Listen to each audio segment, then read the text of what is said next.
നല്ല ചൂടട. പൊന്നമ്മച്ച് തിരിച്ചു പോവുക. അപ്പോൾ ഫ്ലൈറ്റ് കയറ്റി വിടാൻ പോകുന്ന കാഴ്ചയാണ്.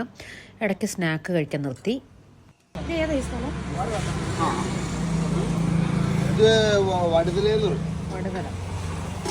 അടിപൊളി ബീഫ് റോളും. അവിടുത്തെ സ്നാക്കുകൾ പലതുണ്ടായിരുന്നു. അതിൽ നല്ല ചൂട് ഇലയട, അടിപൊളി ടേസ്റ്റായിരുന്നു.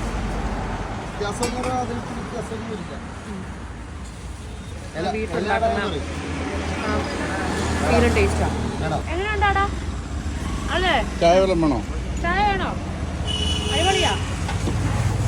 ലുലു മാളിൻ്റെ അടുത്തുള്ള മാരിറ്റ് ഹോട്ടലിൽ ഞങ്ങൾ ചെക്ക് ഇൻ ചെയ്തു. അന്ന് രാത്രി 4 മണിക്കായിരുന്നു മമ്മിയുടെ ഫ്ലൈറ്റ്. ചെക്കിനൊക്കെ കഴിഞ്ഞ് ഞങ്ങൾ ലോഞ്ചിൽ പോയി. ജിമ്മി ഒരു ഓൾഡ് മങ്ക് ജ്യൂസ് കുടിച്ചു.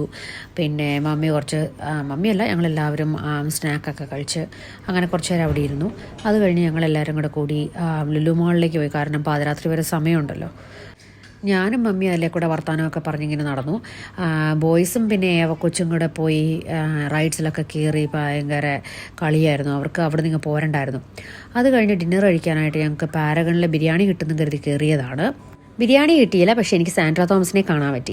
ഞാൻ സാൻഡ്രയ്ക്ക് ഒരു മെസ്സേജ് അയച്ചായിരുന്നു എനിക്ക് കാണാൻ താല്പര്യമുണ്ടെന്നും പറഞ്ഞു. അപ്പോൾ സാൻഡ്ര എനിക്ക് തിരിച്ച് മെസ്സേജ് അയച്ച് ഞങ്ങളിങ്ങനെ പ്ലാൻ ചെയ്തുകൊണ്ടിരിക്കുകയായിരുന്നു. ഞാൻ ഇന്ന ദിവസം അവിടെ എറണാകുളത്തുണ്ടെന്നൊക്കെ പറഞ്ഞു. എന്തായാലും ഞങ്ങളവിടെ ഭക്ഷണം കഴിക്കാൻ കയറിയിരുന്നപ്പം എൻ്റെ സൈഡിൽ വന്ന് എനിക്കൊരു ഹലോ എന്നൊരു ഒച്ച കിട്ടു. ഞാൻ തിരിഞ്ഞ് നോക്കിയപ്പോൾ സാൻഡ്രയും ഹസ്ബൻഡുമായിരുന്നു. അത് ഭയങ്കര ഒരു സർപ്രൈസ് ആയിപ്പോയി. ഞാൻ ഒരിക്കലും പ്രതീക്ഷിച്ചില്ല എന്നെ കണ്ട് എൻ്റെ അടുത്ത് വന്ന് ഹലോ പറയുന്നോ സംസാരിക്കുന്നോ ഒന്നും. അവർ ഓൾറെഡി ഡിന്നർ കഴിച്ചതായിരുന്നു. പിന്നെ ഞങ്ങൾ മീൻ പൊള്ളിച്ചതും മട്ടൻ കറിയും പൊറോട്ടയൊക്കെ കൂട്ടി ഡിന്നർ കഴിച്ചു. അത് കഴിഞ്ഞ് മമ്മി ഒരു 1:30 ആയപ്പോൾ എയർപോർട്ടിൽ കൊണ്ട് ഫ്ലൈറ്റ് കയറ്റി വിട്ടു. Thanks for watching.